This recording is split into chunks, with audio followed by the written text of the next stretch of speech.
Et puis, je vous le disais en titre, notre rubrique Les Vieilles Gloires ce soir consacrée à Fernand Mabala, l'une des grandes figures de la musique congolaise qui a tiré sa révérence aujourd'hui dans une clinique à Évry, près de Paris, en France, des suites d'une longue maladie. Fernand Mabala, auteur de la chanson emblématique Yatama, n'est donc plus. Retour dans sa carrière dans ce reportage de Serge Bouinomienata.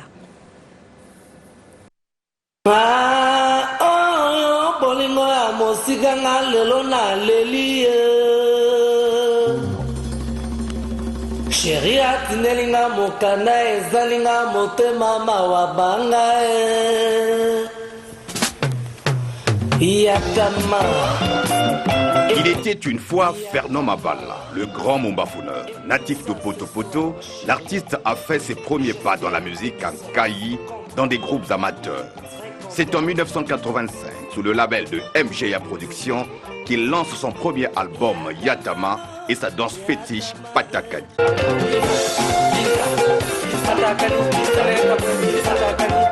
Fernand Milandou, de son vrai nom, a signé plusieurs autres titres qui ont fait tabac, parmi lesquels Ainsi va la vie, qui peint la précarité parmi les jeunes.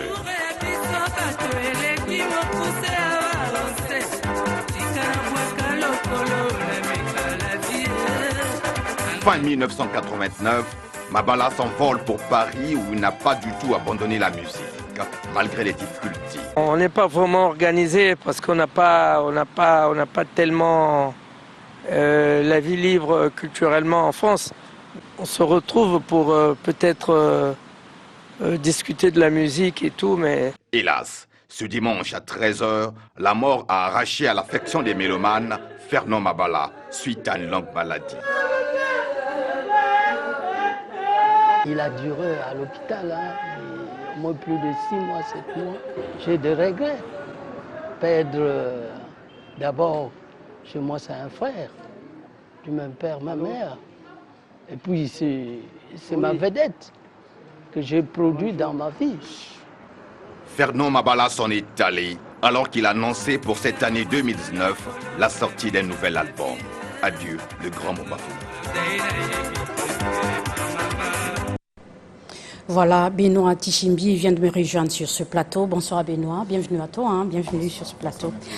Fernand Mabala, l'une des grandes figures de la musique congolaise, n'est plus. Une triste nouvelle, Benoît.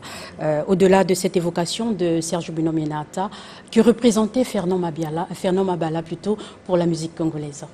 Je voudrais d'abord commencer par remercier la promptitude de Télé Congo face à cette nouvelle. C'est vrai qu'elle est parvenue vers 13h, alors que nous nous trouvions dans les studios. C'était la fin de l'émission ce matin et le directeur général de Télé Congo, M.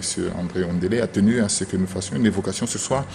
Et j'aimerais bien dire que Fernand Mabala, c'est l'idole de toute une jeunesse, parce que les années 80, les années 85, 90, Fernand Mabala s'illustre dans une carrière avec cette chanson qu'on a suivie tout à l'heure dans le reportage, Yatama, une chanson qui est l'hymne de la jeunesse à cette époque, dans les années 85. Face, bien sûr, il y a cette petite concurrence qu'on a entre la RDC et le Congo à l'époque, le Zaïre, et le Congo ici, l'OZRT à l'époque, avec les MNEA et les autres. Et nous, on avait une contre-offensive sur Télé Congo, parce qu'il faut dire que Fernand Mabala, c'est un produit de Télé Congo.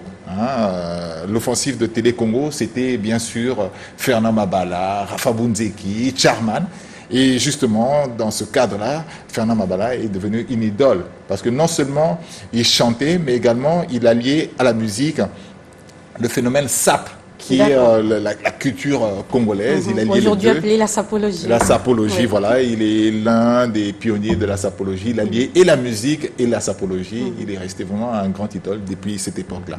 En dehors de la chanson Yatama, qui est connue quasiment de tout le monde, qu'est-ce qu'on peut retenir d'autre de la carrière de Fernand? Il y a Petite Bemba, Vie à long séjour, Ediama Diamant, Adjani, ce sont des chansons comme ça qui évoquent la carrière de Fernand Mabala. Voilà. D'accord, Benoît. Fernand Mabala ne vivait plus au Congo. Nous le savons qu'il était maintenant à Paris. On le croisait souvent à l'aéroport de Paris à Roissy.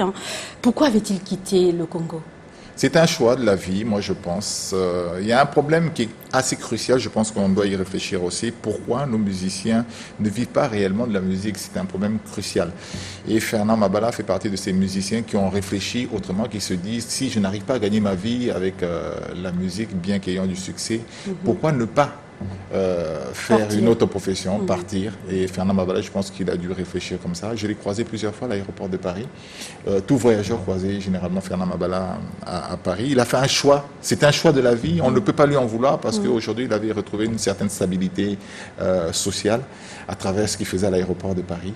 Et je pense qu'on ne peut pas dire qu'il a raté sa vie. Il a jamais regretté en l'esprit. Non, il n'a jamais regretté. Il le disait souvent quand on se croisait avec lui. C'est quelqu'un que je fréquentais assez bien quand il était à Brazzaville. Et en dehors de ce qu'il faisait à Paris, il était devenu quoi? Il était devenu entrepreneur? Il chantait plus? Oui, c'est vrai que Fernand Mabala était, bien que travaillant à l'aéroport de Paris, il avait laissé un peu l'aéroport de Paris. Il était devenu beaucoup plus vendeur de voitures. Il faisait du business. Un businessman, on va dire. Il était un businessman, voilà. Et puis ça marchait assez bien pour lui. Il avait envie de revenir au pays, d'avoir un pied au pays. C'est ce qui gardait ces derniers moments de la vie. Il est décédé de quoi exactement? Des suites d'une longue maladie. Il était donc malade, une maladie qu'il a emportée. Et tout à l'heure, j'ai eu un musicien à Arditoukou au niveau de Paris qui me disait qu'ils avaient causé il y a un mois. Il leur avait dit effectivement qu'il était malade. Ouais. Y a-t-il un programme de deuil à Brazzaville? Mais je pense que j'étais en communication avec Roga Roga il n'y a pas trop longtemps, en venant ici à Télé Congo. Ils sont très touchés et ils disent qu'on ne peut pas laisser passer la mort de Fernand Mabala comme ça. Ce qui est normal. Parce que bon, il y a un peu cette influence des autres, ce qu'ils font pour leurs artistes, et ça nous copte également dans la façon d'agir pour nos artistes. Depuis un certain temps, moi je pense qu'avec l'agissement du gouvernement de la République, notamment par l'impulsion du président de la République, il y a une autre façon de concevoir les enterrements pour les musiciens. Je suis témoin de ça parce que j'ai été vice-président de la commission d'enterrement de Rafa Bounzeki. D'accord. C'est le président de la République lui-même qui avait impulsé cet enterrement et je pense que ça s'est suivi. Il y a eu beaucoup d'artistes qui sont morts. L'impulsion vient toujours du chef de l'État qui donne des injonctions pour que l'enterrement se fasse le mieux possible. Il sera donc enterré à Brazza, c'est sûr. Nous l'espérons qu'il soit enterré à Brazzaville de la meilleure des manières possibles. Et je pense qu'il faut dire qu'on a perdu un baobab. Rafa Bounzeki, pas Rafa Bounzeki, Fernand Mabala, c'est un baobab qui tombe. Et vous savez, c'est cette phrase. J'aime beaucoup cette phrase que Mesdames Milandou aiment bien employer. Toutes les morts ne se ressemblent pas. Hein. La mort de Fernand Mabala est une mort qui va marquer l'histoire de la musique congolaise. Merci Benoît, merci en tout cas pour toutes ces informations. Merci beaucoup.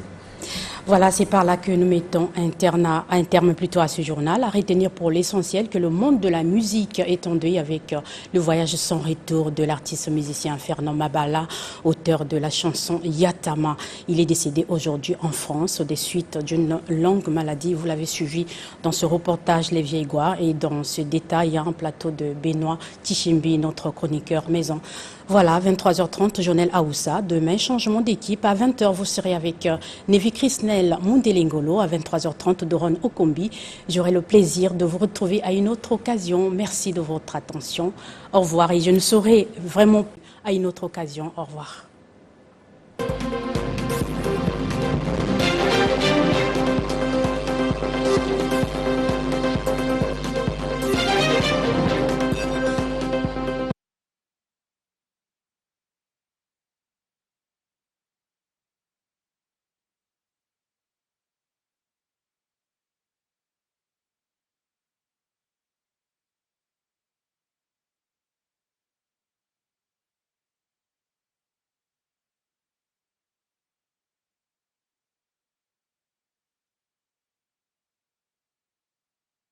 Le journal OMS Afrique se tiendra du 19 au 23 août prochain à Brazzaville.